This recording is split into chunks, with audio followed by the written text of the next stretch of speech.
안녕하세요. 감정연구소 빈랩입니다. 오늘 제가 여러분과 나누고 싶은 이야기는 우리가 왜 최소한의 옷차림을 정돈해야 하는가에 대한 실존적인 고찰입니다. 이건 단순히 유행을 쫓거나 패션 센스를 자랑하자는 이야기가 아닙니다. 제가 그럴 깜냥도 안 되고요. 저는 오늘 질문을 살짝 뒤집어 보고 싶습니다. 무엇을 더해서 근사해질까를 고민하기보다 어떻게 하면 추한 인간, 더 정확히는 추한 어른이 되는지를 먼저 들여다보는 것이죠. 조각가가 불필요한 돌덩이를 깎아내어 형상을 찾아내듯 인간관계와 삶의 태도에서 그 추함의 요소들을 속어법으로 하나씩 걷어내는 것만으로도 우리는 꽤 괜찮은 품격을 유지할 수 있기 때문입니다. 저는 이것을 편의상 3가지 단계로 분류했습니다만 사실 애석하게도 제 눈에는 이 모든 것이 하나의 유기체처럼 엉겨붙어 연쇄작용을 일으키는 거대한 덩어리처럼 보입니다. 방치된 채 박제된 시간, 세상이 무례한 어른들을 격리하는 방식, 자존심이라는 가짜 방어벽.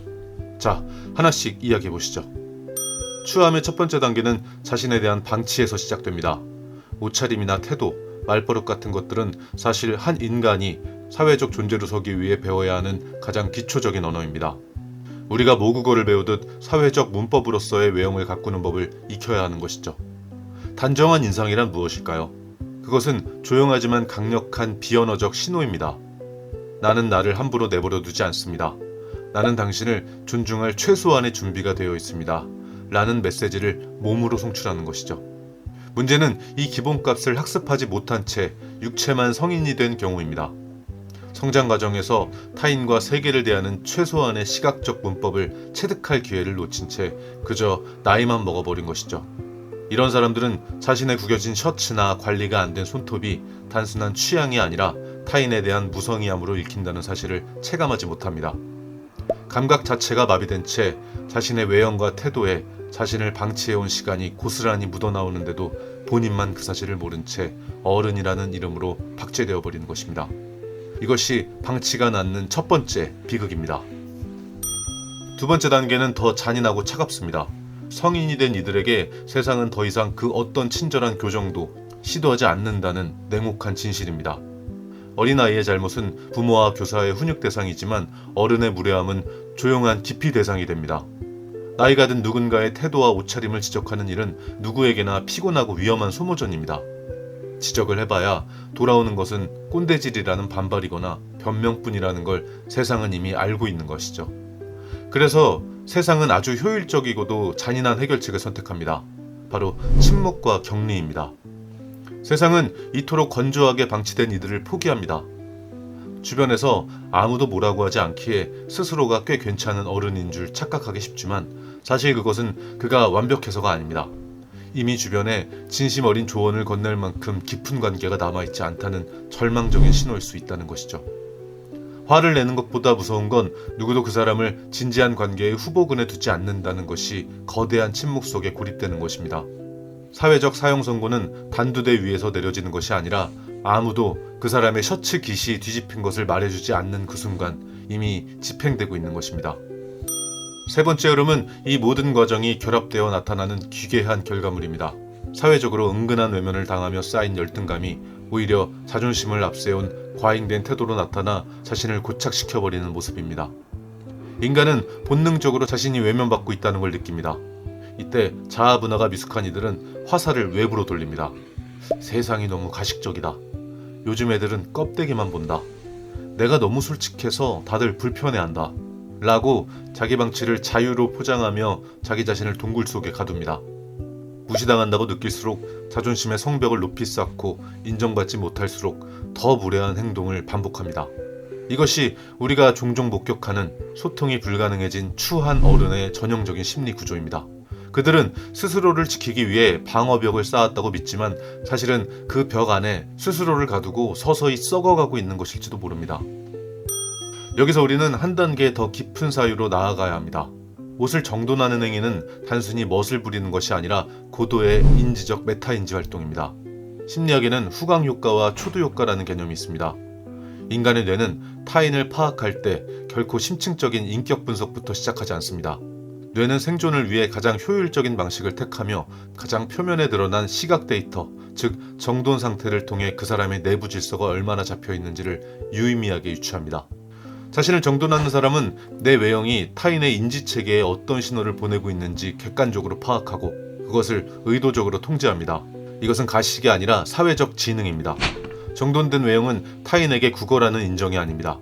그것은 나는 내 통제권 안에 있으며 내 삶의 질서를 스스로 부여할 능력이 있는 주체다라는 사실을 시각적으로 증명하는 실존적 지표입니다. 거울을 보는 이유는 자아도취적 만족감을 얻기 위해서가 아니라 내가 세상에 발산하는 데이터가 오류 없이 송출되고 있는지 확인하는 모니터링 작업이어야 합니다. 조금 더 본질적이고 현실적인 이야기를 해보겠습니다. 인간에게 있어 정돈된 외형은 플러스 점수를 얻기 위한 프리미엄 전략이 아닙니다. 그것은 치명적인 손실을 막기 위한 생존 방어 전략에 가깝습니다. 인간이 자신을 방치해 무성의한 인상을 줄 때 사회는 그를 단순히 매력 없는 사람으로 보지 않습니다. 신뢰할 수 없거나 자기관리 능력이 결여된 무능한 사람으로 아주 빠르게 분류해버립니다. 세상은 누군가의 내면을 찬찬히 들여다볼 만큼 한가하지도 친절하지도 않습니다. 0.3초에서 3초, 그 찰나의 순간에 드러난 껍데기를 보고 이 사람과 대화할 가치가 있는지, 비즈니스를 논할 수 있는지를 결정합니다. 단정하게 입는다는 것은 대단한 매력을 뽐내기 위함이 아닙니다. 최소한 내가 가진 실력과 진심이 외형이라는 조잡한 필터에 걸러져 저평가되는 비극만은 막아야 한다는 절박한 전략이어야 합니다. 정돈되지 않은 모습으로 세상에 서는 것은 스스로 10kg짜리 모래주머니를 양발에 차고 100m 달리기를 하는 것과 같습니다. 실력이 아무리 뛰어난들 그 모래주머니 때문에 생기는 에너지 누수를 감당할 이유는 우리에게 없습니다. 결국 옷차림을 정돈해야 하는 진짜 이유는 자기 자신의 삶의 난이도를 하드모드로 설정하지 않기 위해서입니다. 대다수의 건강한 성인이 단정한 태도를 기본값으로 유지하며 사는 세상입니다. 이런 사회적 합의가 존재하는 필드에서 나홀로 자기 방치를 고집하는 것은 출발선은 스스로 수십 미터 뒤로 옮기겠다는 선언과 같습니다. 남들은 0점에서 시작해 곧바로 자신의 본질과 실력을 보여주는데 혼자 마이너스 50점에서 시작해서 0점까지 올라가는데 모든 에너지를 다 써버리는 것은 결코 현명한 선택이 아니죠. 그것은 용기가 아니라 무모함이며 개성이 아니라 고집일 수 있습니다. 단정함은 상대에게 불쾌감을 주지 않겠다는 최소한의 예의인 동시에 세상이 나를 함부로 대하지 못하게 만드는 가장 실질적인 인지적 방어막이 됩니다. 옷차림이 정돈된 사람에게 세상은 함부로 무례를 범하지 못합니다. 그 정돈된 외형에서 뿜어져 나오는 자기 통제감이 상대의 무의식에 경고를 보내기 때문입니다. 결국 품격이라는 것은 무엇을 더 얻는 화려함이 아니라 불필요하고 지저분한 것들을 덜어내는 속어법에서 완성됩니다. 입버릇처럼 나오는 비속어, 상대를 당황시키는 무례한 유머, 그리고 나 자신을 함부로 내버려두는 게으름을 하나씩 덜어내는 과정이죠. 우리가 매일 아침 온 매무새를 가다듬으며 거울 앞에 서는 행위는 대단한 명예를 얻기 위한 과시가 아닙니다. 그것은 내 안의 무질서와 엔트로피가 밖으로 새어나와 추한 어른이 되는 것을 막기 위한 최소한의 실존적 저항입니다. 추한 어른이란 무엇인가요? 나이가 주는 건의와 대접은 누리고 싶어 하면서 그 건의에 걸맞는 자기 통제와 타인에 대한 예우는 귀찮다며 방치하는 상태입니다. 자신의 나태함을 연륜이나 자유로운 영혼으로 포장하며 타인에게 시각적, 인지적 소음을 강요하는 무책임한 모습이죠.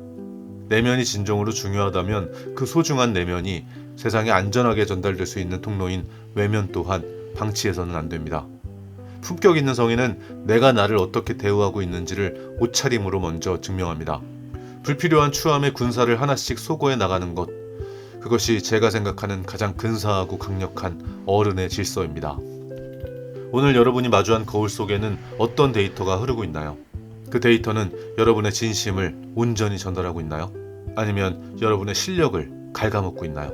옷차림을 정돈하는 것이 타인을 향한 최소한의 배려라면 내면을 정돈하는 것은 오직 나 자신을 향한 가장 깊은 예의입니다.